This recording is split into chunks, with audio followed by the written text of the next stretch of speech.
All right. Welcome back to GoRacing Sim League official podcast number 35. Ken, I don't know why we count these. They're getting so high. It's kind of weird. My wife kind of sort of watched part of the podcast last week. She goes, "You've done 34 of those?" I'm like, "Yeah, I know it. I can't believe we've done that many." Gotta remember, we've done how many seasons now? This is our third real race season, so makes a lot of sense. We started almost a year ago. It was in September, I believe, a year ago. I believe so.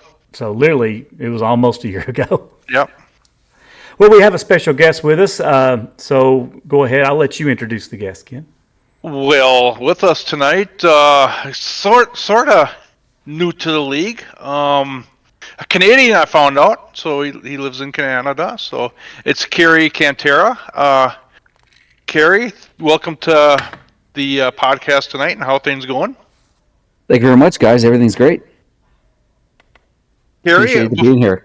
Before we get going, I'm going to give you my dad joke of the night, guys, and then we'll get going with Kerry here. Kevin, what do you call a nun that sleepwalk? A nun that sleepwalks. Yeah. That'd be a Roman Catholic. That's not bad. Oh, God. That's not a bad one. That's not too bad. I was kind of worried a little bit. Oh, where's he going to go with the nuns? After that one joke you pulled that one time. Oh, yeah. You got to be careful with me once in a while. So I tell you what, I was on a flight to Germany one time, and I was in the middle. I had a bad seat, and I literally was surrounded by nuns. I said, well, I feel so safe on this flight. I had the most safe I've ever felt, but then I also felt bad when I was ordering my whiskey to go to drink with my meal. Did you offer to buy them one? No. I tried to kind of hide it a little bit. Before we get started, though, real quick, just as always, I'd like to thank our sponsor, Julie at Main Street Adventures. Again, if you're interested in booking a vacation of any sorts, to specifically Disney or Universal, but also if you're wanting to do a cruise, if you want to do sandals, resorts, any of those kind of places, hit up our sponsor, Julie at Main Street Adventures. I got her email now attached to the logo, so you can see it here on the screen when I do share it. Also, I'll put the Facebook link for her page in the description below. She did happen to see a lot of the everybody's. So 2 days ago, yesterday, everybody started showing pictures of their rigs. Yep. And I showed her a few of those pictures, and her comment was, "Okay, some of these people have enough money to book a vacation. Tell them to book a vacation." Exactly. Yeah. So anyhow, I want to thank her again. She's basically putting money back into the league from what she gets. And again, if she does something, it's no cost to you whatsoever. She just gets a little bit of commission at the end from the actual travel people. So anyhow, thanks again for sponsoring us. And with that, Kerry, welcome to the podcast. And so you've raced 2 races with us so far? 2 races, yes. The first one wasn't too adventurous because of my throttle, but yeah, 2 races. So how'd you find us? I found you guys, funny enough. I was in my local having a pint and some wings, and I was just scrolling through, bored. I was off work, just got off work. I was bored. I was just going through Reddit. I was looking for leagues, right? Because I do so many officials. Well, I wouldn't say so many, but I do enough officials where it gets tiring at a point, and it gets frustrating, and I like the league atmosphere. So I was going through that, and I found your league. I'm like, cool. Oh, okay. So I just kind of researched a little bit, and then I shouted out that night, and here I am. So it's been good. Cool. You got any friends that coming to join us? I've asked. It really depends on the timing. So I've asked them. I gave them all. We'll go from there. I know I have a few curious ones, so we'll see. Yeah, I actually put one up today on Reddit for the Indy League since it's about to start. I'm again trying to get the last push out there as much as possible. And by the way, if any of you are hosting races just for fun, like I saw some of you all doing it the other night, use that as an opportunity to try to bring some new people in as well. We can always use some new people. But yeah, that's good. It's good to know that putting stuff out there like on Reddit actually did work, because I never really know where the people come from. Sometimes it seems like the most popular way we've gained people is just hosting races and putting those practice races out there. But people come from all over, so that's always good. So we're glad to have you. Yeah, well, thank you very much. It seems like a lot of cool cats in here. So it's hard to find good people and good racing at the same time, because I've been into a few leagues and the Eagles kind of take over and such and such, but I don't find that so far right now, which is great. Oh, there's So I appreciate egos. that. Trust me, there's some egos, Oh yeah. especially Ken. Oh yeah, definitely. Yeah, not without a doubt. So, Carrie, what do you have any kind of real life racing experience of any kind, or any involvement with racing, real time racing? Zero.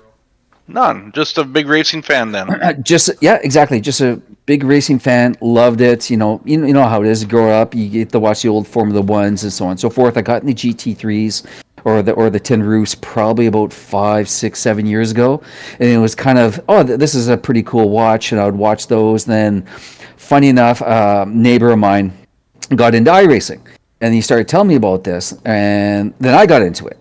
Then he and I just kind of hooked up, and we just kind of did races over and over again, and I got so immersed in this game. It's fantastic, and I've met some really good people too. So I'm very happy that I joined the iRacing community, but I'm happy just racing with everybody. That's And why how long have you been doing this? since 2019, so fairly young. Okay. Yeah. Oh, that's not long at all. Nope. So I go back. I think. I go all the way back to the Indy game from Papyrus. Then Yes. to I played that NASCAR as well. Absolutely. Yeah. So like, I've had. I won't say it's I think they gave me $13 credit because iRacing was giving people credit for their anniversary, which means Yep. I've been on it for 13 years, I guess. That's almost the beginning. That's right. Yeah, I didn't jump on it immediately. I remember I was so upset when Papyrus lost the NASCAR license and they stopped having the game or the simulation. But then I guess I was a little bit behind learning that they had sort of moved over, because that's the same group that created this, or at least some of those people. I guess I didn't realize I was a little late to the party, I guess, learning that. So I didn't jump over immediately. But yeah, I was pretty early on. Been doing this quite a bit. I took several years break in between, but my wife's probably wishing I took a longer break, because it definitely gets expensive. Yeah. No kidding. And now, I now see everybody else's rig. I'm getting a little. Every one I'm gonna look at, I'm like, damn, maybe I need to do triples. Maybe I need one of those new nicer rigs that everybody's got. I don't. Looking at them makes me want more. Funny enough, I'm in no rush for that right now. I have a single screen, I have budget pedals, and I have a Simagic Alpha Mini, and that's it. And I'm on a desk, and I'm having a hoot. Well, I mean, I was on a desk up until 2.5 years ago. Yep. We were talking about that in the discussion. That's normal, right? That's just and as a matter of fact, up until a couple of years back, I don't think like sim rigs and stuff were as easy to get, and there wasn't as many out there, right? Like, it's becoming more accessible. There's cheaper options, there's expensive options, whereas there for a while it was only the super enthusiast had them. So. Yep. Yeah, the market's definitely a lot of options for wheels, for everything. Yeah, absolutely. The thing for me is that I just don't have the room. Yeah, I'm stuck in this, so I have to make do with what I have, right? So I know there's a few things I have to get moved down here. So my little cubby hole is going to get bigger, which is great. That I can start to expand, because triples is what I'm looking at. So hopefully within the next year or so. Tell us a little bit about yourself, since you're new to the league. All right. Well, I'm from Toronto. I've been here for about 25 years. I work in the hospitality industry. I'm a director of operations of a food and beverage company. I deal with a lot of people, so iRacing is kind of my therapeutic decompression. As stressful as it may be at times, even racing. Like at Bathurst, I was sweating, but to me, I was so immersed in that game, and just trying to push myself so much, I forget about everything else, right? Oh, yeah. So this game has given me just more than just the entertainment of the game itself. It's an adrenaline rush, even though you're not doing it in real life. Absolutely, like the starts every time I do an official, my heart's pounding just for the opening starting. Yeah. It's fantastic, right? No lie. I was racing, Ken was with me, and I was racing, battling, and I put my heart into AFib one night. Oh, jeez. It did.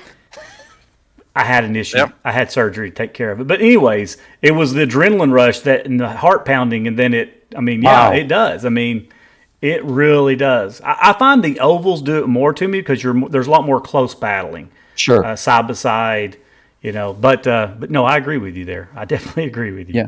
I really enjoy the ovals. I just don't do it as much. Or at all, really. Like, I just don't have that group of friends that go out and just do the ovals. And you know what? For just being an oval guy, a road guy, I don't know all the nuances either of the NASCAR, because as much as I watched it when I was younger, and I still do today, I don't know all the rules. I don't know all like the ins and outs of what I should be doing, and do I take the high line here, or do I keep the low? I don't know. Well, join us on Tuesday nights, and we'll give you a crash course, not a crashing course, but a crash Well, course. this is open wheel though, not NASCAR, Ken. It's new. That's It's true. gonna be new to us too. But it's oval. It is Yeah, that's open. fair. It's oval. But That's it's fair. oval racing, so a lot of the same things apply. So I know you're fairly new to iRacing, but what's your favorite track? Oh my God, I have several favorite tracks actually. Sebring and Road America are probably my two favorites. Suzuka is right up there as well too. These are long racing tracks. I like how they can Road America and Sebring. There's good opportunity for overtaking. There's good opportunity for drafting. Then you get into like a Brands Hatch where it's so close and it's hard to pass because it's small. There's not enough room. And you know what? Even Bathurst is a fantastic course. It's probably one of the best in the world. But where can you actually overtake there? Right? Exactly, right? It's all about like white knuckle driving, holding, surviving, and then okay, do I have to back off here? Can I take him at this corner? Like it's and overall and everything, like the Nordschleife is above and beyond anything. I put that on a different kind of echelon than every other track because the size, but it's the mental focus that you need, even with this sim too. Like Right. I watch it. I watch the races on YouTube all the time. But then when you actually get into the race and you know all the corners, and you're like, wow, like that track is just amazing because it is. If you're in a GT, it's 6.5, 7 minutes of straight concentration. You can't falter. As soon as you falter, you've lost the draft. You've lost whatever capacity to stay with the pack or whatever it may be. Right? Then you're on an island on your own with your own like mental thoughts that are going, oh my God, what am I going to do? Right? And sometimes you get in that daze mode or you lose focus. Then you're like, oh, fuck. Yeah. It's kind of hard to make your way back with such large tracks, right? Mm-hmm. Could I pinpoint one favorite track? No. I named a few, but there's more than that too. You sort of named a style of track you like. You like the longer tracks.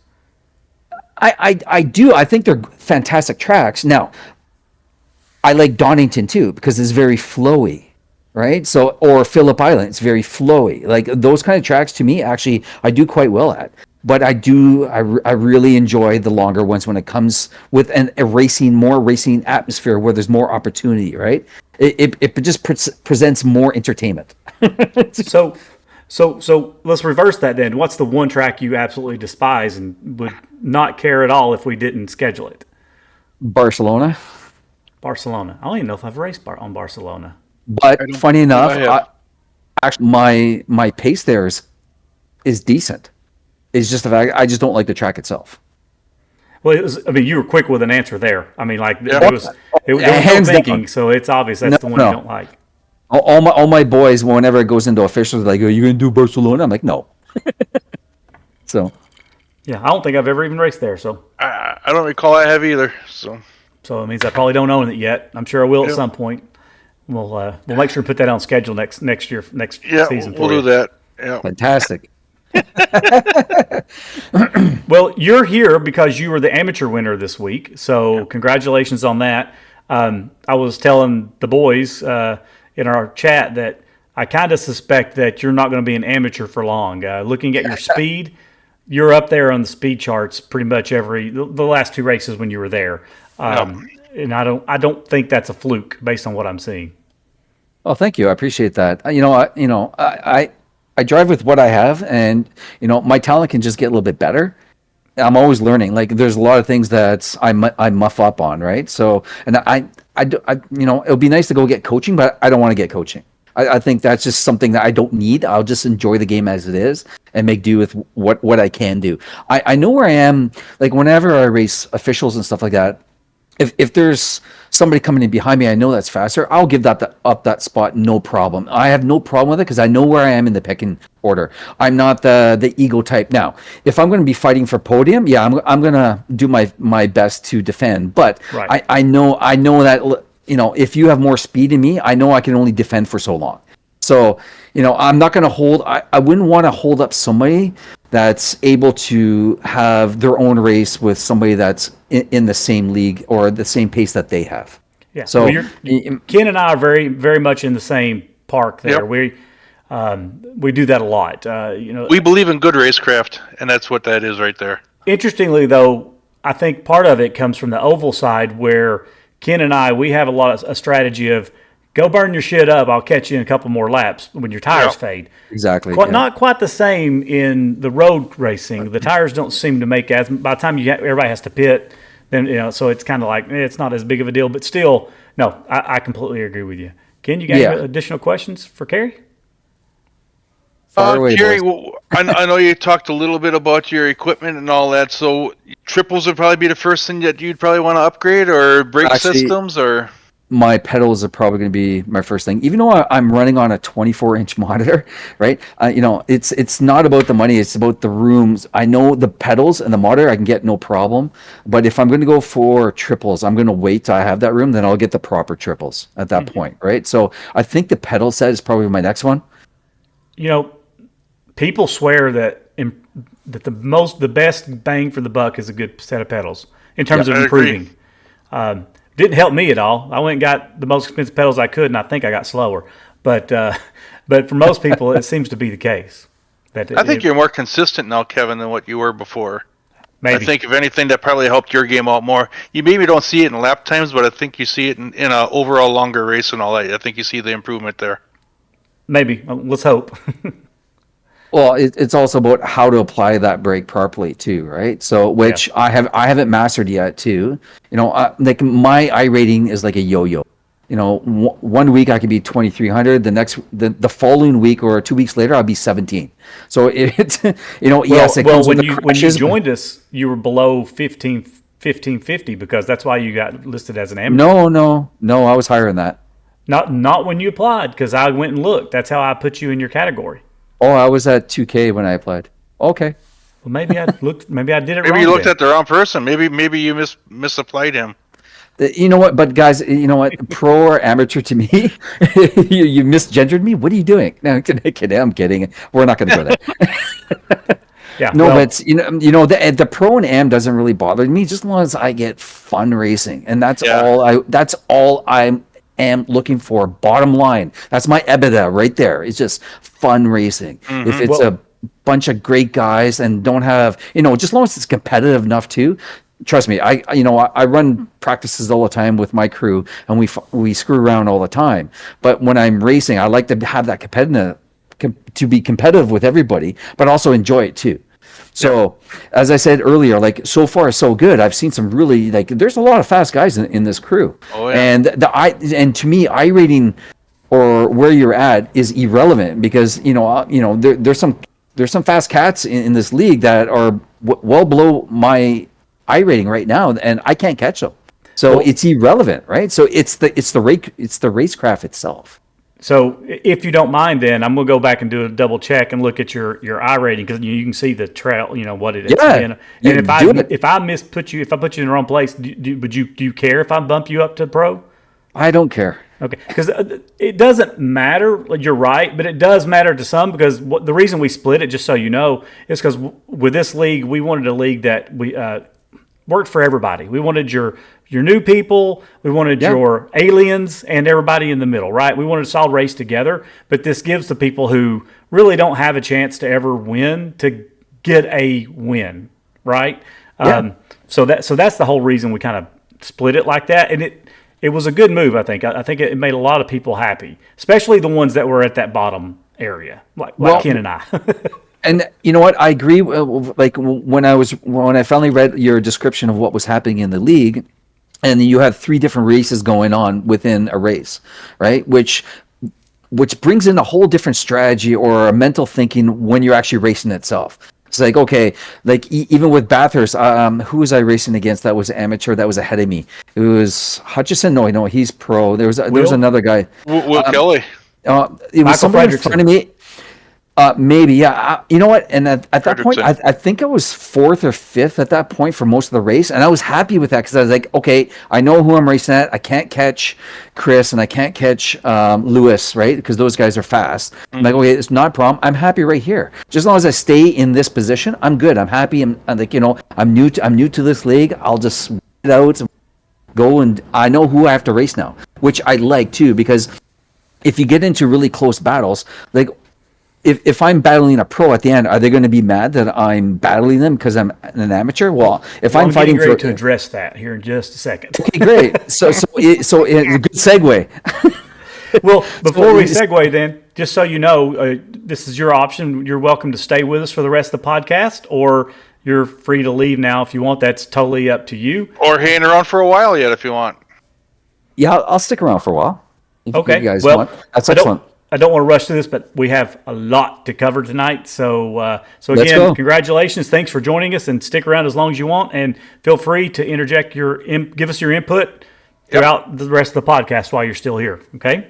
Absolutely. So this was a good segue. This was a topic about the pro and the am and racing each other. Kerry, you even talked about, sometimes letting the faster guy go by, vice versa. And it made me think of something that happened during the race that I made a mental note during the race. I've got to address this because I totally understand what was being said and where it was coming from. But I think it's important to understand the whole picture. So there was a situation where I think it was Dominique was talking to Michael Fredrickson saying, hey, why are you racing me so hard? You're an amateur, I'm a pro, let me by. I get that, right? You're not racing each other for points per se. But the thing to note is in each race, there's not separate points. So every position still impacts each driver the exact same. Mm-hmm. So while, Michael might have been, not racing Dominique necessarily for a championship, he is still racing him for points. Yep. Right? And he wants as many points as he can get to separate from people like you and I. So we do not, under any circumstance, expect an amateur just to pull over and let a pro by, just because of that reason. Now, I'm not going to tell people how to drive. If you have a guy behind you, like you were talking about, Kerry, that's faster, maybe you let them by, maybe you don't. That's each person's own way of their own style, their own racecraft. My style is if somebody's behind me and they're faster, I don't care if they're pro, if they're am, I'm going to let them by. I'm not going to hold them up unless, we're a couple laps to go and I'm fighting for a position that I know is going to be mine ultimately. But I do not want, I need both ways. I don't want the pros to think the am just going to move over, and I don't want the ams to think they just have to move over. Right. Because that's not how it works. What do you have anything to add to that, Ken? No, I'm perfectly fine with that explanation of it. That's exactly how it was set up to do. There's no two different point systems in a race. It's all one point system, and Michael Fredrickson is trying to earn more points than Will Kelly or John Enriquez, trying to catch up to them and all that. And as far as I'm concerned, I put a little extra pressure on Michael, and I think that's why he floundered a little bit, because I felt he maybe felt a little bit more pressure from those words, and those words probably shouldn't have ever been said. Yeah, well, again, I'm not even defending Michael, and I'm not even talking about how he was racing him. I just want that one point to be made that Right. If you're a pro, don't expect an amateur to pull over. Right? That's not the way it's not set up that way. We are all racing each other during the race, plain and simple. But at the end of the year, there's a separate calculation for the pros and for the AMs, and we have two different champions. But during the race, we're racing each other across the board. Yep. So that's not a good reason to ask somebody to move over. And also, kind of on top of that, we don't really need to be having those conversations at all across the microphone anyways. Nope. Let's not address, we say it, don't push the button, right? The only reason you should be talking to somebody during the race is more of like an information thing. Hey, I'm going to let you have the left up here on this, or whatever, or hey, there's a wreck up here, something like that. Let's not use it for other things like discussing the way somebody's driving somebody. If you have a problem with it, after the race, we have an area here. What do we call it? The dungeon. Oh, the woodshed. No, it's not called the the dungeon. Dungeon. Yeah. Where you feel free to Different come legals. down and drag and ask for one of the admins to come down with and be a moderator, and you can have a conversation after the race. That's the plan. Oh, that's fair. By the way, that has never happened. Nope, not yet. Not Okay. yet. I'm sure Not it yet. will. But anyways, okay. I'll get off that. I just want to make sure everybody's aware of that. Like I said, I can understand how a pro, and if you don't understand how. Uh-oh. Kevin, you're shut off. Turn your mic back on. Thank you. Because if you don't understand how the whole system works, then I can see how that could confuse you. But I just want to make sure everybody's aware of that. Yeah, and we're not mad at anyone for this happening. It's a great learning experience for all of us.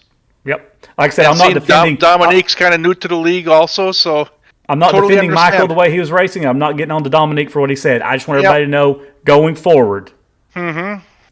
Understand that. I think that's a fair comment and a fair way to look at things too, right? So I commend you guys for calling that out and just letting everybody know. Like that's good information because iRacing, if you're in Assetto Corsa Competizione, you can't talk over it, right? But in iRacing, it becomes toxic. Yeah. And if you race a lot of officials, there's salty crackers everywhere, right? So a lot of reasons where a lot of people won't even do the officials is because of that. I turn the microphone off. Yeah, I don't. absolutely. I don't listen to him because it makes me so angry. Yeah, I like to look at the replay at the end and say, hey, you want to have a conversation? Let's talk after. Like, just don't start wailing freaking profanities at me because you didn't see me when it was your fault. So, Right. yeah. Yep. 100%. Which is why leagues are so popular because Yep. and just think in the real world, you can't talk to each other during a race anyways, That's right. and we're simulating a real race. So, Yep. okay. All right. So, Ken, we're 30 minutes in now, but we haven't officially kicked it. But this is our Indy race special. I say that because we are starting our brand new series, the Indy Oval / and Road series, focusing on ovals, but it does have the road as well. And it starts next Tuesday, so the day after Labor Day. Yep, September 5th, we start up on Tuesday night. Yep. Right. So our first race is going to be at Texas.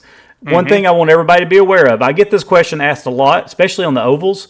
Well, is it the new version? Is it the old version? Is it anytime I put a track on the schedule, it's the newest version, plain and simple. Unless there's a very specific reason not to. And in that situation, I will have it called out somewhere so everybody will know for a fact that, it is what it is there. But it's always going to be the newest unless there's a reason. So just in case anybody is curious. I wanted to go over a couple of the rules, make sure everybody's aware of sort of some of the rules and the way they're set up. And every race is going to have a different length based on the track size and all that. Basically, how I judged the length is I looked at, okay, how long does Indy really race these races, right? And then, okay, what's about half of that or maybe a little less, right? I didn't necessarily divide it in half because, time is we're racing at 9 o'clock Eastern at night. You don't want it to be too late for the people on the East Coast, Right. I get it. So, for example, I think like this week we just raced at Auto Club, right? Yep. So we're doing, I think, Michigan in the league this year. Maybe Auto Club, I can't remember. But that's 100 laps. Or maybe 115 laps. 115. So we did 75 during the practice race, and that was a pretty long race in itself. It was. It was a good. So- it was a good length though, but 25 won't be too bad as long as we don't have too many cautions in there. And, Right. That's the big thing. Is if we can keep the races clean and all that, races aren't going to take long. Those cars are wicked fast and Right. boatload. Okay, on Kerry's fast, it's a bootload of fun. The boot. We'll kick one in for Kerry there. Well, you're awful close. You're close to Canada, Ken. I'm very close to Canada. Yeah. By the way, I've been to Toronto, but just the airport. I got a car and drove to Waterloo. I had to go out there for business one time. So, in terms of the tires, now typically in the oval series, we were doing. You had one set of tires in the pits, and that was it. I'm going to change that for this and even the website says 1 set, but no, we're going to go with 2 sets in the pits. So in essence, you have 3 sets. And the reason I'm doing that is because this is a newer series for us, and I don't want the tire decision to cause problems. But I still want to limit. I don't want somebody to go in and put new tires on every time we have a caution, right? So I think we're going to go with 2 sets, so 3 total, but you can change 2 during the race. Just to play it safe, because I like the idea of limiting to 1, but as we're talking about, doing 100 laps around Indy or Pocono in that car, it's got to wear the tires out, and it might get a little tricky if you only have 1 set to change. And then when we go to the road courses, you'll have the choice of tire also. So that's true. Might be a good thing to have an extra set of something laying around. That's true, but that's a good point. So what Ken's talking about is on the road courses, there's a soft compound and a harder compound, basically.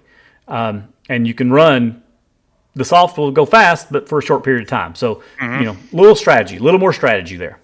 Yep.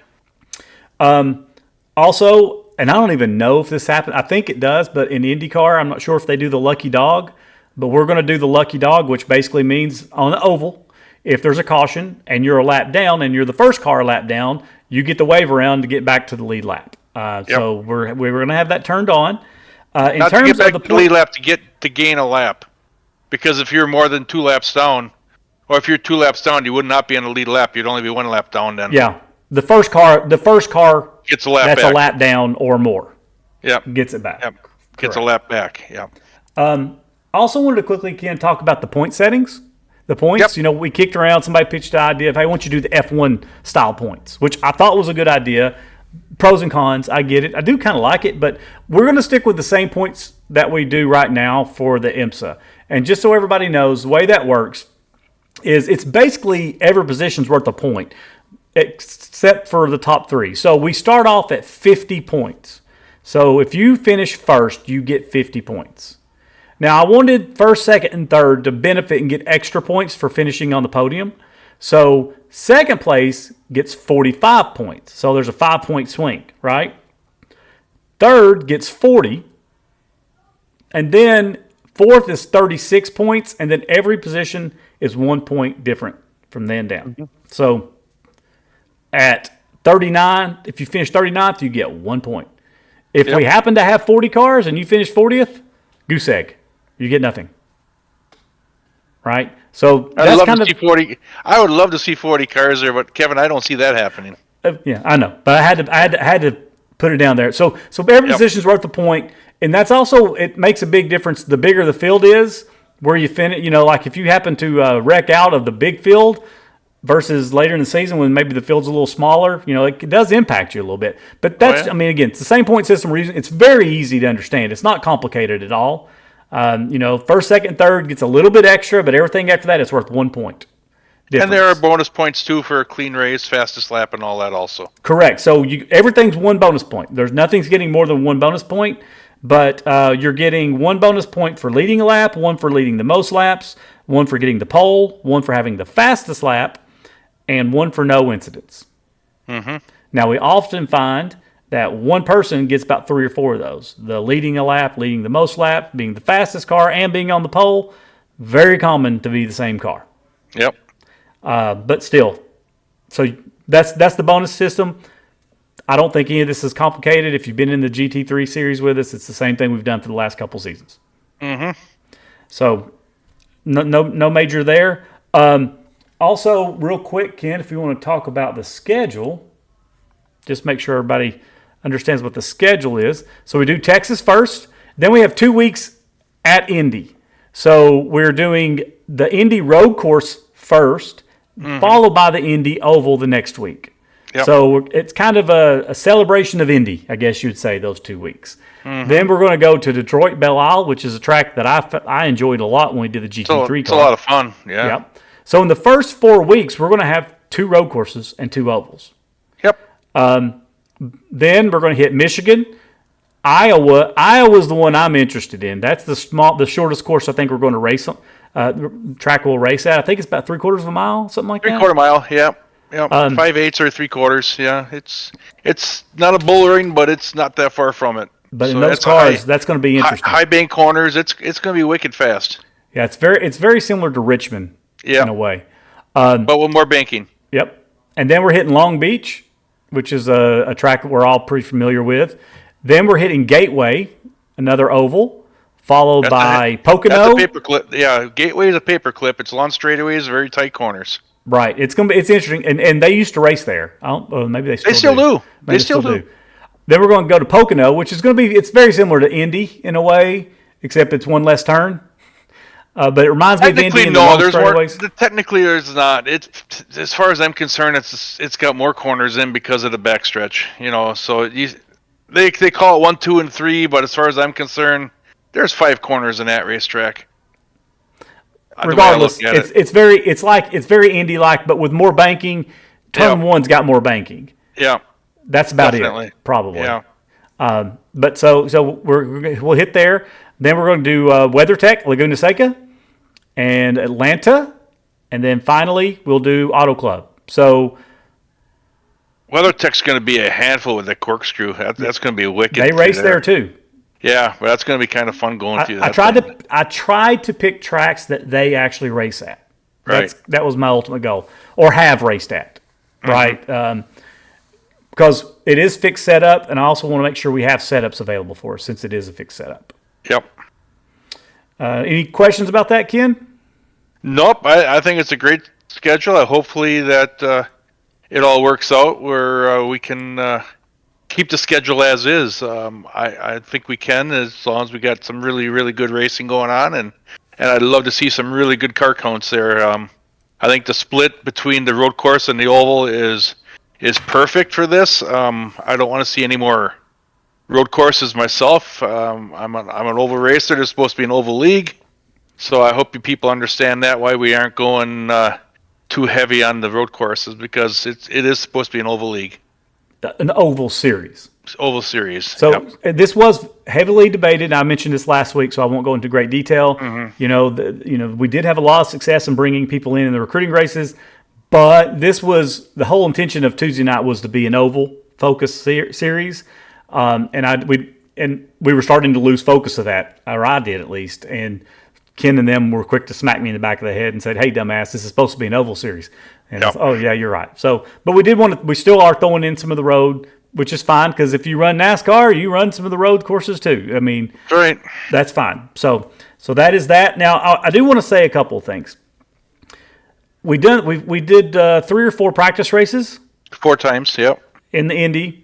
And the one thing there's a couple of things that really stood out to me. And by the way, Kerry, I hope after you saw the schedule, you're interested in racing with us now in the oval. But the first thing is, if we don't have fast repairs turned on in the league, which we're not going to, there's a really good chance that if you get in a wreck, you're done. You're done, yeah. Because these cars, they fucking wreck. Pardon my language. They don't just spin around and bounce off the wall. They get airborne, they twist, they flip, they do all kinds of crazy stuff. If you even just touch the wall just right, you're pretty much done. Yeah, I mean it's bad. So we need to make sure we race with that in mind, right? Because the second thing that really stands out is the closing rates on the ovals is crazy, plumb crazy. Yep. And if you're up front, you have to be even more aware of what's going on behind you than you normally do. Because if you want to drift out to the high side a little bit before you go into a turn, you need to make sure somebody's not got a run coming on that high side. Because a lot of times on the straightaway with that draft, there's a good chance they're going to want to try to get up beside you going into the turn. And it's a millisecond. It's not like it's so quick. So we all have to be extremely careful in the oval series on this with that. The aggressiveness can be very damaging in these cars. So true. And, also, the car in the back is always the fastest car. But I don't think that means we should always force it 3 and 4 wide just because we can. We want to race smart. To win the race, you must first what, Ken? You got to finish in order to finish first. Exactly. And can't win in the first corner. And we've seen a lot of situations where it's people. I'm faster. Well, no, you weren't faster. You had the draft. It's just we have to be smart. We need to try to give a little space, because if wrecks are going to happen, but they're going to be extremely costly when they do. And I noticed in this car though, the tire drop off isn't severe, but it is noticeable. If you're hard on your tires, you will slow down a lot quicker than the guy behind you if he's just kind of not riding along, but not as hard on him as what you are. So tires will make a difference on this. We definitely saw just in the practice race at Auto Club this last week that it didn't take long before the back end would start coming around on people if you try to drive the low line when those tires would get wore out, or if you had some of the settings set a certain way. Yep. Matter of fact, in the very first turn, I think who was it? Dylan got loose and hit one of the guest people that joined. It didn't hurt Dylan; it straightened him out, but it sent him into the wall. But I know that also there was a situation where Shane had a situation where he was on the bottom, and those cars, they feel like they stick. And then all of a sudden it just didn't.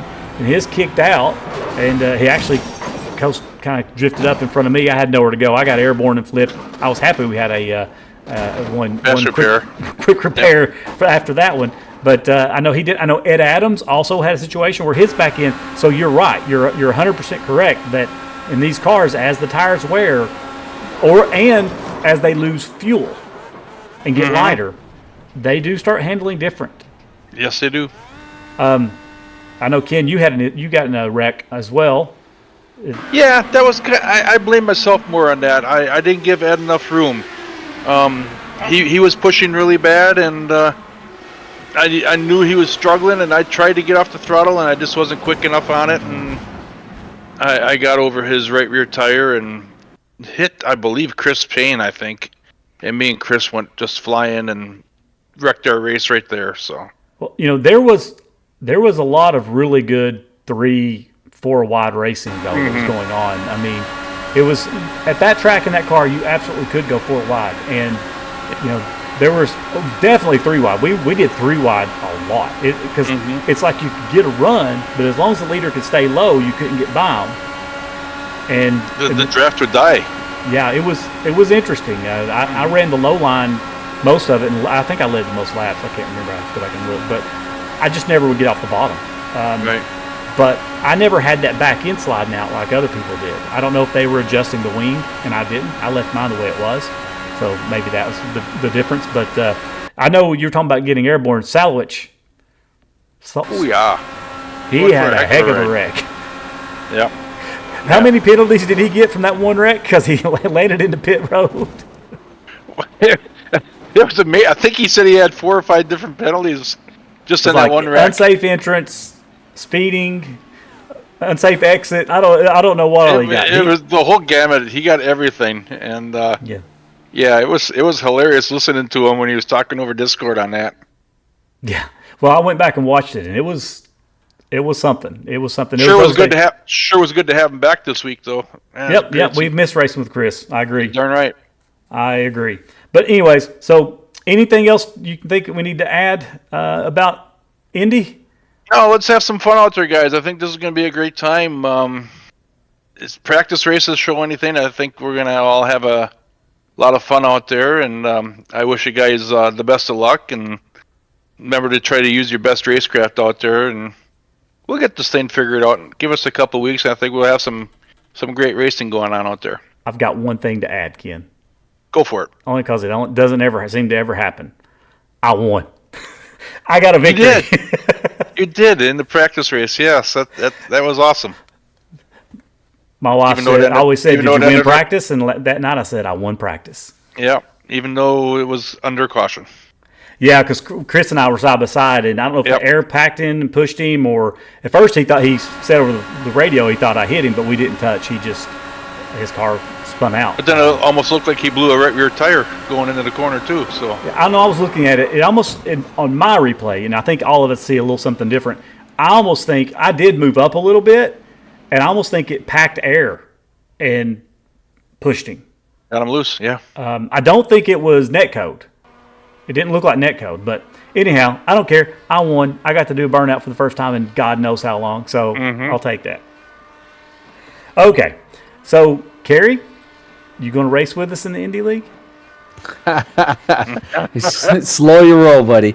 Well, baby steps for me. Okay. Sounds good. I'll come out and practice every now and then I'll make my if I don't race this season, maybe I'll hit up next season. Well, the good news is, and this goes to everybody, if you're in the GT3 league or if you're in the Indy league, you're a member of both, and you can race either one of them anytime you want. Yep. There you go. Awesome. So if you And see if you the just track, want to race if you just want to race the road courses, come join us just on the road courses. If you don't feel your oval is where you're comfortable with. I don't normally do this, Ken, but I'm going to put this out here.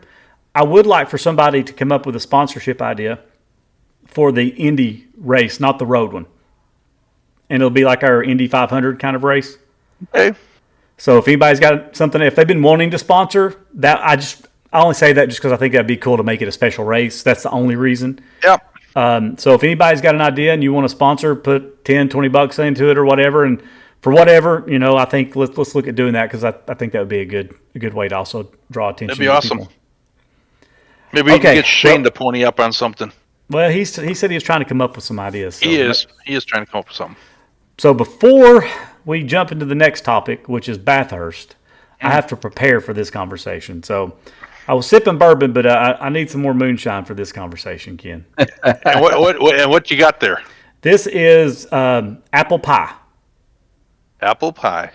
It's pretty good. It's a little on the yummy side. So Down the hatch. this is in a old red shot glass. You know what old red is? Is that the Blake Shelton place down there on Broadway? Yep. So my wife saw a shot that she wanted from the bar, and it was $12, but it came with a free shot glass. But if you went downstairs and bought the shot glass, it was $10. So it felt like a good deal. Anyhow, If I knew that we were doing shots, I could have lined up some tequila on my end. But Kerry wouldn't be able to see it. yeah. Well, maybe I'll get that webcam and we'll just do shots on. There you go. Yeah, I just had to be prepared to talk about Bathurst. Bathurst. Yeah. Wow, that was Bathurst. It was Bathurst. Yeah, that's a great way of putting it. Beautiful track. I love it. Look, I picked it. It was my choice. I don't think, including this week, I've ever finished it successfully, but I love it. It's just it's your white knuckle the whole time.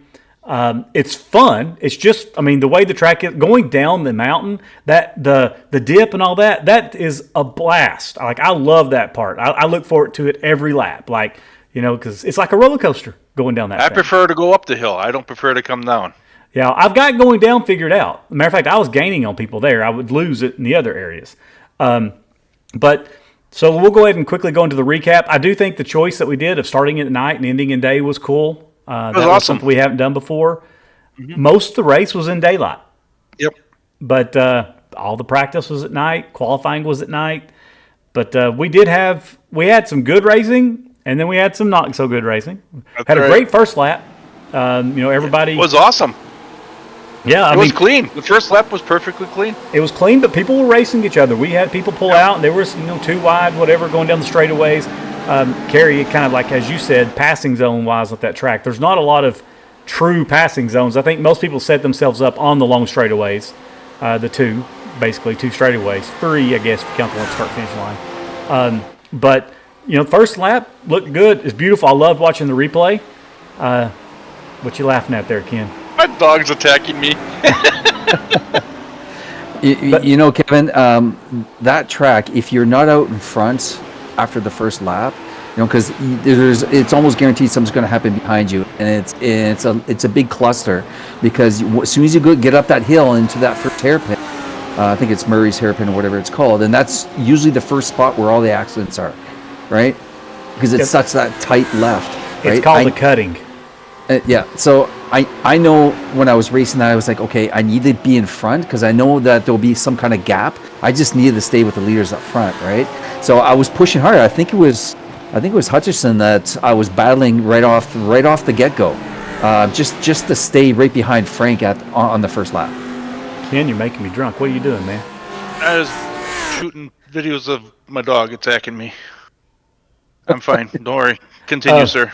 Well, Kerry, to your point, we did have on lap 2, we had an incident in the cutting, the exact turn you're talking about, Yeah. where Rusty got loose and spun, and we were, all crammed together at that point. So there was a really big incident. I got into it. There was like 8 cars, I think, total that got some damage, or at least had to stop, and that immediately separated the field, right? Yep.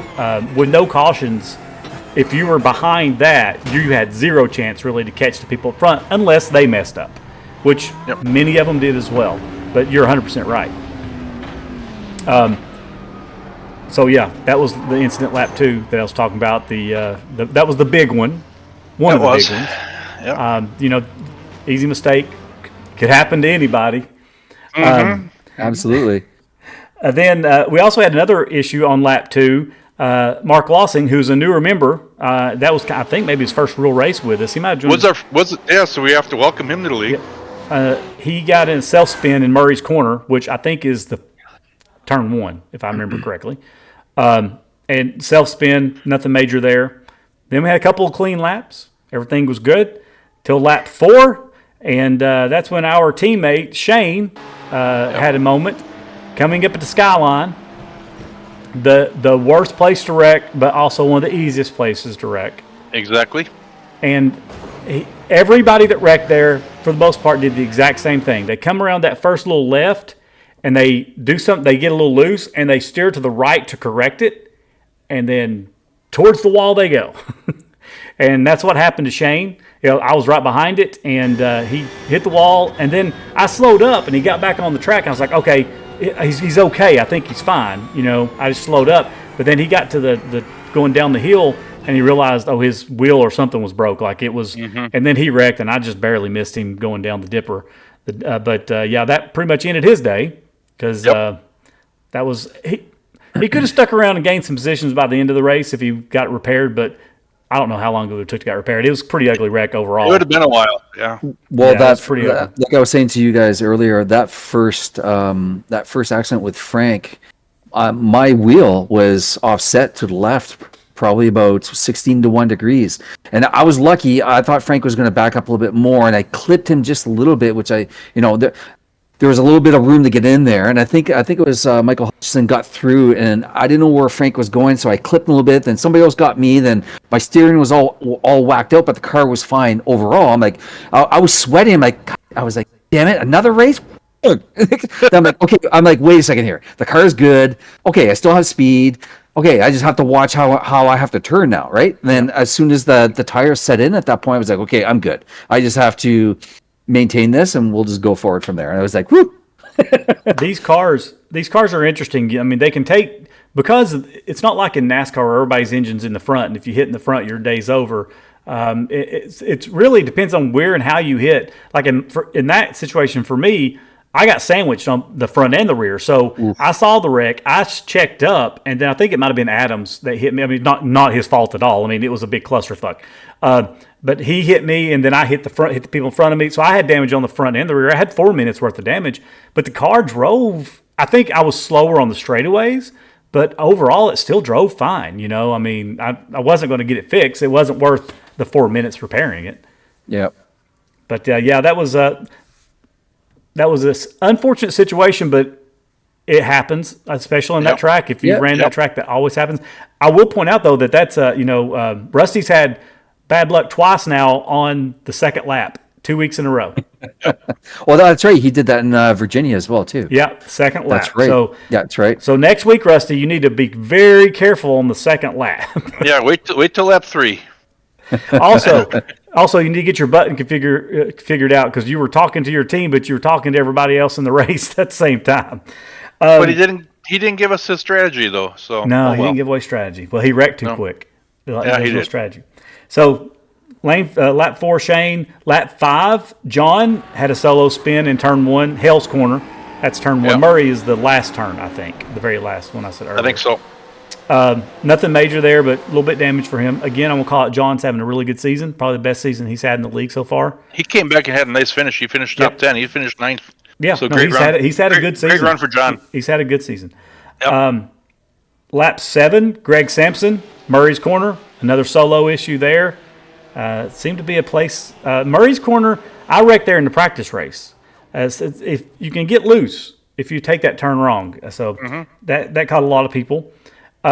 Skyline jumped in again. This one was pretty ugly for Will. He flipped. After he hit the wall. I didn't go back and double check, but I'm guessing that ended his day for the most part because he got. He was up pretty early. Yep. And he was leading. We'll pull up championship points here in a minute, but he's been leading the amateur standing, I believe, and still is. Yeah, but that probably hurt. Point wise, it's dropped him down quite a bit. Yep. Lap 13, there was a really good battle. We were talking about this earlier about some of the words being said on the microphone, but there was a really good battle between Mikey and Dominique. They had a lot of really good racing in lap 13. Like you said, you could tell Mikey was feeling pressured. He had a couple of situations where he bumped off the wall a little bit. But there was a good racing going on there, good hard racing. Then lap 14, I think the pressure got him, and Mikey did a solo spin going up the hill. I will say this, Mikey, if you listen to this, you have the ability to wreck and not wreck more than anybody I've ever seen. Like, you've had some of the prettiest wrecks where you've pulled out of it somehow, whether it's a long slide in the grass. In that situation, I think your tail hit the wall and you hit another wall and you're able to straighten it out. Like, you've got the ability to wreck it, but keep it going. Like, for me, when I wreck it, I destroy my damn car. I'm done. You seem to not do that. But anyways, solo uphill. Lap 19, Brandon Harrison, good old Skyline again. This one confused me. He had caught up to me, and he was on my tail. And, my theory on that track is, okay, look, if you're faster than me and you catch me, just wait till we get down to the I'm not going to let you pass me going up. I'm not going to let you pass me going down. But once we make that one left, that long straightaway, I'm going to get out of your way. And I'd already made my mind up, okay, I'm going to get out of his way as soon as we get to the straightaway. And we went over Skyline, and he wasn't there.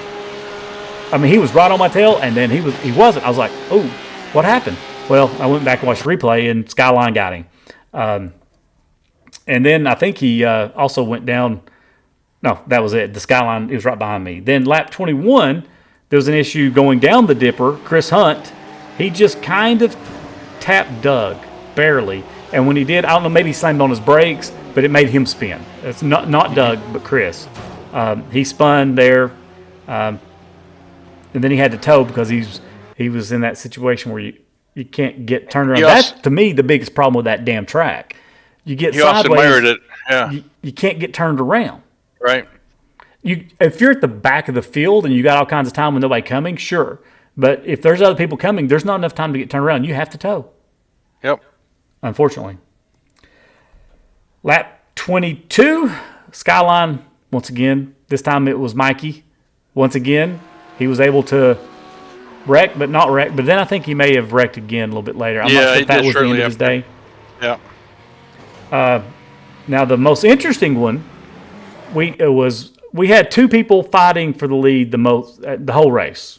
So Lewis and Chris Miller. Yep. They were. I think Lewis led most. He was dominated, but somehow Chris got in front. I don't know if it was during the pits or what, but he was in front. I think had a lot to do with it. Yeah. And he was in the spot. He had the lead, and we're on lap 25. There wasn't many laps left, and Skyline overdrove it. He hit the sand. Wasn't that bad of a wreck, but must have done some major damage because he had to pull it in. He drove it to the pits. He didn't tow, but then he got out. Yep. So yeah, I was quite surprised when I was battling Michael, and then all of a sudden I go past the start finish. Like, you're in third. I'm like, what on earth? And I noticed Chris was in the pits. I was like, oh my god, what happened to him? But see, that's the thing about that track, right? Yep. Like, oh yeah. It's survival. It's like, don't give up. Never give up, because it just takes one little mental lapse, Speaking I gained 6 spots in the last 6 laps of the race. Wow. Speaking I was one running mental 16th lapse, and I finished 10th. Yeah. Yeah. Well, I helped you there. I helped you a lot there. Thank you, buddy. Appreciate it. On lap 25, I did the same thing Frank did, or Rusty did. Yep. Same exact turn, going into the cutting. drove it just like I did every lap. All of a sudden this time, she got loose. I felt so bad. I had Adams behind me. He had a clean race going to that point. Yep. And so it wasn't Adams that hit me in the first wreck then, because he wouldn't have been clean. But there was about 4 or 5 people. As a matter of fact, I think it was – so I had myself, Ed, Doug, Chris, and Chris Payne were all involved in that one. Now, if you go back to the first one, you had Kerry, Shane, Derek, Will, me, Chris, Brandon, and then the other Chris. So 2 Chris's, 2 of the 3. So that turn alone had like 10 people involved throughout the race. But anyways, yeah, I got stuck. And then I couldn't turn around. I didn't have damage from a wreck. As a matter of fact, I don't think I even hit when I wrecked. I just spun sideways. But then trying to get turned around, I hit the wall. And when I did, it knocked my spoiler off the back. Spoiler off. Yep. So I had to tow. And as soon as it let me tow, I pulled right back out. I was like, well, I'm gonna go. And then when I went back, was going down the hill, I realized I didn't have a spoiler because the car just went around. She got loose on you big time. Yep. So, yeah, all I had to do was I was still in front of you when I got back out, Ken, if I hadn't wrecked again. Mm-hmm. But, yeah, anyhow. So I apologize. I apologize to everybody that I wrecked there. I apologized already once to Ed. I'll apologize again to you, Ed. I don't like to screw up other people, but it's racing. Damn it, Ken. I had a top 5. You did. I had a top 5. You did. With 3 laps. Mm-hmm. Fuck me. I've been faster in this Porsche, but I've had mental screw ups in the last 2 races. I'm going to do better. Okay, and then lap 27, Murray's Corner got Chris Hunt, another solo spin, and then finally the last one was on lap 29. Wasn't a wreck. It was actually a good battle near the end with Chris Payne and Greg Sampson. Greg really got close to him going down the hill. And we're right at the end. They're piling for position. I know for a fact Payne had a little damage because he got into my wreck. But he was able to somehow pull away once they got onto the straightaway. And it wasn't as close near the end, but they were really close battling there. So, yeah, there was a lot of action. It was Bathurst. It was Bathurst. That's a great way of putting it. There's no other. That's the best way of putting that. Yeah. But it's definitely one of those tracks like the Nords. Like you just have to survive, and let the cards play as they come. Right. So. Yeah. But I love the track. It's just so fun. Yeah, absolutely, man. Well, speaking of Bathurst, let's look at the results here real quick. So, Lewis, our former last season champ, got him another victory. Followed by Michael Hutchinson. Good run by Michael Hutchinson. Kerry, congratulations. You are on the podium for 3rd. Just remember, by the way, going forward, if you happen to get if you're the lead amateur, you always stop for a picture at the end with the lead pro. I did hear something. I didn't hear my name, so I wasn't sure if it was towards me. But yeah, I got you. And then Brandon Harrison was 4th, and then rounding out the top 5 was Doug Doucette, who finished 5th. So good finish for Doug. Yeah, and Ken, I know you rode around in the back, took your time all race, but because you did that, you got 10th. Yep. I figured I struggle at that track. Like I said, I love going up it. I hate coming down it. I mess up more cars that way, and I figured, well, the only way I'm going to pass cars in this track is let them crash out in front of me, and that was my strategy, and it worked out. I noticed 2 cars started the race from pit road. I know Chris Salowich and I'm not sure if it was Chris Hunt or it was one of Sawalich's teammates that started in the pits with him because they were back a little bit at the beginning of the race. But there were some people who thought maybe the first couple laps we're just gonna sit back here a little bit, and I tried to sit the whole race back there. I tried to stay out everyone's way, and it worked. Yeah, let's see. The average lap of the leader was 2 minutes and 6 seconds. Your average lap was 2 minutes and 13 seconds. So yeah. I just took it easy. I had some good laps. I think I had a 2:08 in there or something like that. I had a couple of them. I didn't race hard at all in the dark. When it started getting light, that's when I actually started hitting the throttle a lot more. Well, I mean, talking about taking it easy. So you and Chris Sawalich both finished with 0 incidents. Yep. which at that track is definitely saying something. I will point out Brandon Harrison, he gained 15 positions. Yeah. On that track. That is one really good night. Did he start in the pits maybe? Maybe it was him, but no, he would have got. We had 21 people total. He would have got his qualifying position would have gave him his starting position. Just because he's starting the pits doesn't give you a later. Sawallich still was quicker than me in qualifying, and he started in front of, or he was supposed to start in front of me. So. Well, all I know is there was 21 cars in the race, and he passed 15 of them. Yeah, that's amazing. He finished fourth. Yeah. That's a great run. Yeah, so it's a great run. Really good. That needs to be called out. That needs to be acknowledged. So we are acknowledging it. Yeah, lots of respect there. Absolutely. Yeah, on that track. Yeah. Not to get caught up in somebody else's oopses and all that. That's very. And he had to have actually passed people too. You would think so. Because a lot of these people didn't. Matter of fact, he passed. Well, we don't know if he passed Chris actually, but yeah. So. Still, great job. So, again, that was your top 5, Lewis, Michael, Kerry, Brandon, and Douglas. Now, looking at let me pull up the overall standings. So, this is when you combine the Pro and the AM together. Lewis is leading again. Are we going to have a back-to-back champion? He also got... Sure looks like it right now. Yeah, he's got 2 wins already. Yeah. He's won half the races. Yeah, he's got a 30-point lead over second place. So, Brandon, strong second place. Yep. Michael Hutchinson gained a position. He's up to third. Frank's in fourth. Rusty, for those of you who are wondering. Shane, who we've had 2 bad races in a row, is still in fifth. Don't we have a tie for second here, Kevin? I might look. We have a. Do we? Yes, we do. Do you have a tie for second? We have a tie both tied at 159. So. Yep. And then Will Kelly fell to 6th.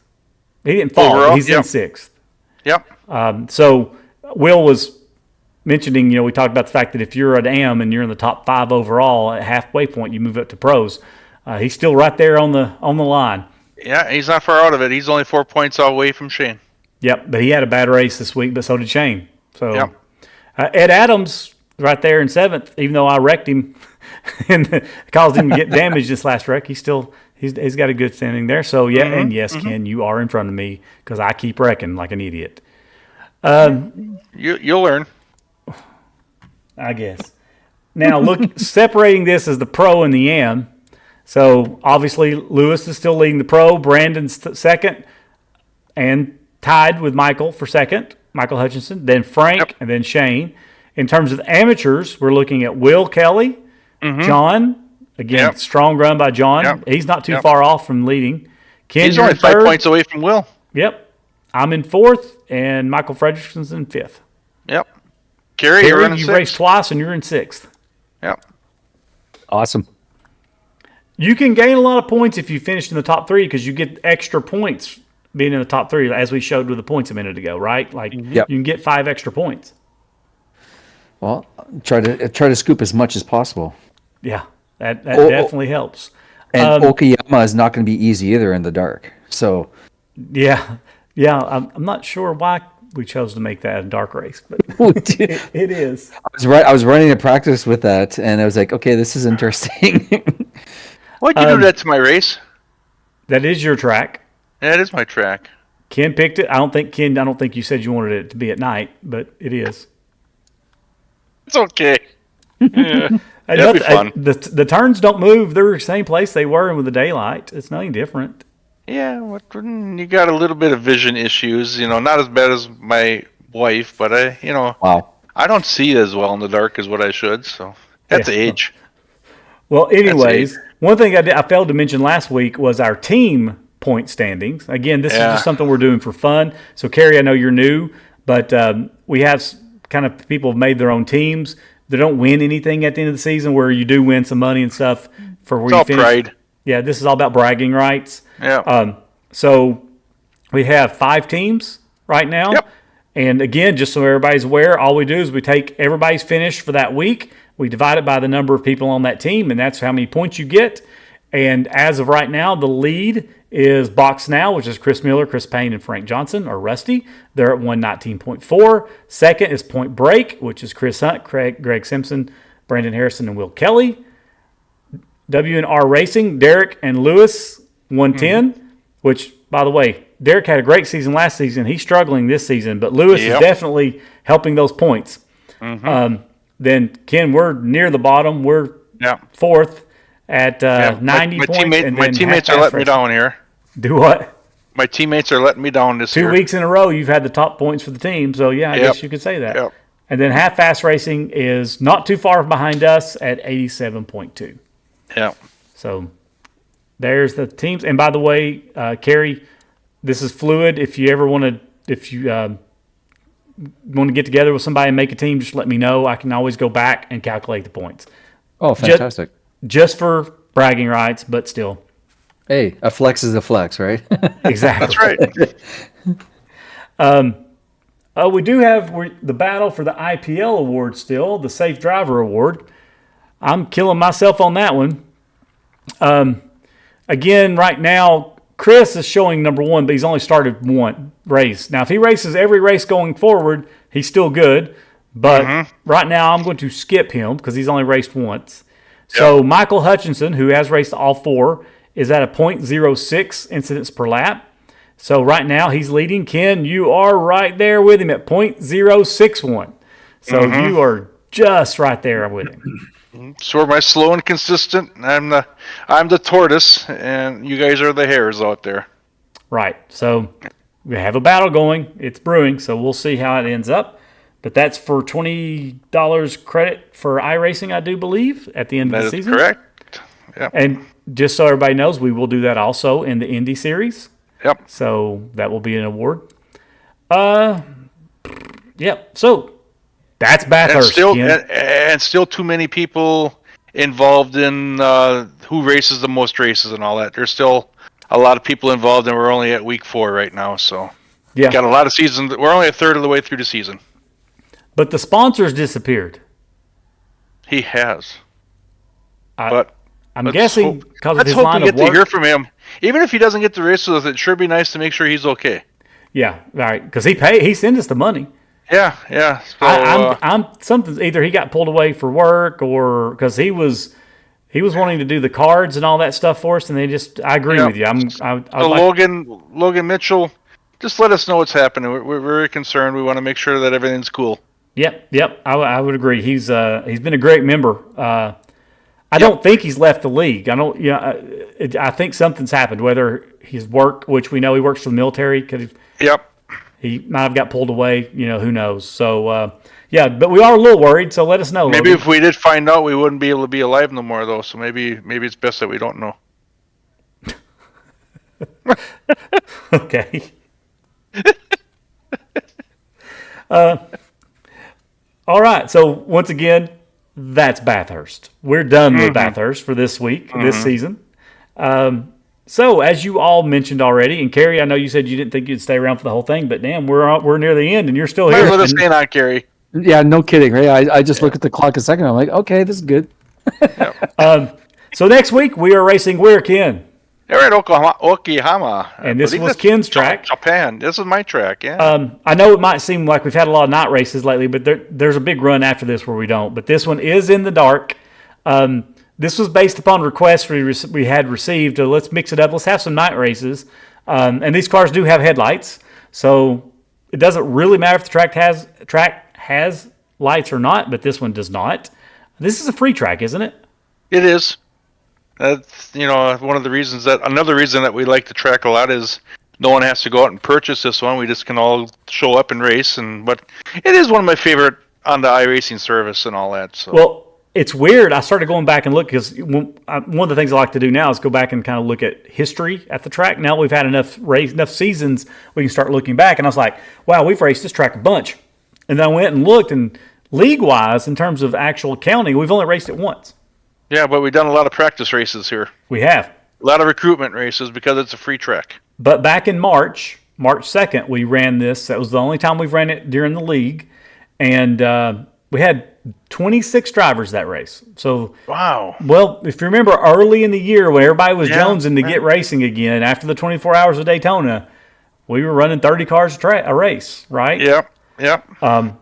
So it was a good field. Who do you think won, Ken? I'm trying to remember. Dude, I don't remember. Was I'll give you a hint. Who hold dominated on. the season. Was it? I was going to say Austin Ward, possibly. Yep. Austin Ward, he led 38 of the 40 laps. Yeah. He was in the Merc. All the Yep. Wards were in the Mercs that season. Then they were fast. He had an average, or his fast lap was 1 minute, 32 seconds, and 12 tenths, or whatever you want to say, call that. Who do you think got second? I'll give you a hint. He's fast Brent? and he hasn't been around in a long time. Brent? Nope. Christian, Oh, Christian Correa. who just disappeared as well. Yep. And then Shane finished third. So Shane had a good run, our teammate. Just so you know, Ken, you finished 14th. I finished 9th. It doesn't sound good until you realize, wait, we had 26 drivers, so not a bad finish. Then I felt it did good. Yeah. Yeah. We had 4 people finish that entire race with 0 incidents. Austin, Eric, Essery, who hopefully he comes back at some point. Yeah, he's on the road with hail job. repair damage. His job. His job. Hail So he's- repair damage person. So he's on the road all the time. Yeah, he should be back this fall or winter time again. let's Great hope. competitor. Let's hope. Great competitor. Love him a lot. He's great to have around. Yep. Shane also had a clean race, and so did I. So we had 4 people with clean race, which that's good. Austin, not only did he win, he had the pole. He led the most laps. He had the fastest lap. In terms of gaining positions, we had one driver gain the most positions. They gained 13 positions. Who do you think that was? No idea. Was it you? It was me. Wow. Sometimes I do something okay. I believe me and Shoemaker got together in that race, and I took him out, I believe, on Who? that race. Shoemaker, our other teammate that hasn't showed up for like a long time. The name rings a bell. His name rings a bell, yeah. Rob is his name, yeah. Yeah. Oh, he used yeah, to be Rob. your neighbor. Yeah. Yeah. I used to live next to. The one that I Yeah, gave yeah. the computer so he could start racing iRacing. That guy. That's right. Yeah, that guy. All right. So, Ken, that's all I've got on my notes. Again, next week, Indy kicking off. I've had a lot of fun in the practice races. I hope everybody turns out. Remember, if you're in the GT3, you can run it. We're doing it for fun. We're going to have fun. So even if you're like, I'm not an open wheel guy, who cares? Get in, right? It's mostly oval with some road courses. You're welcome just to run the road courses if that's what you want to do. The car drives a lot like a very fast GT3. Yeah. I It will really say does. it is a blast on the road courses. Yeah. But yeah, I'm hoping we have a good car count. We did have a couple people join for just specifically racing that, but I don't know if they're going to show up or not. That's always people join and then don't show up. Yep. So yeah, hopefully we have 15, 20 cars at least. That's what I'm hoping. That'd be awesome. That'd be awesome. I'd like to have 30 or 40. So if you're listening to this and we've got like 3 or 4 days before the next race, get out there, bring some people in, help us get some people. Put up if you want to just put up a host race in Indy and call it GoRacing Recruiting and try to recruit some people, do it. Even if it's a road course, which gets a lot more people, go have at it. We want people to join. We will have to weed some of them out. Ken, I've got one person that we may have to weed out. I don't know. We'll have to talk about that. But I think so. yeah, but anyhow, that's all I got, Ken. Anything else? Carrie, you got anything you want to add? No, I just want to thank you guys. This was a lot of fun. This is my first podcast, so I think it was Don't welcoming. let So this set thank the you. standard for you, because this is not a standard setter. I can promise your ass that. That's awesome. You ain't gonna become famous over this, that's for sure. Oh, no, I'm not looking to. Yeah, we got an average of about 40 to 50 viewers a week, and I think Ken watches it 10 times by himself. So Hey, but That's awesome. But remember, our is Bathurst our best watched replay? yeah, it was. It was. So Last maybe we should have actually recorded this one again and see if we could have outdone last season's. So Yeah. I never thought of that. Yeah, people like Bathurst. Yeah, They do. It's fun. It's a love. Everybody has a love-hate with that Yep. track. Okay, But well, thank you for joining us, Kerry. Greatly appreciate Absolutely. it. It was a pleasure having you on tonight, and Kevin, it's always great being with you. I enjoy the time we get together with. So oh, absolutely. And have a good holiday. I don't know. Do you have any plans this weekend? Any big plans?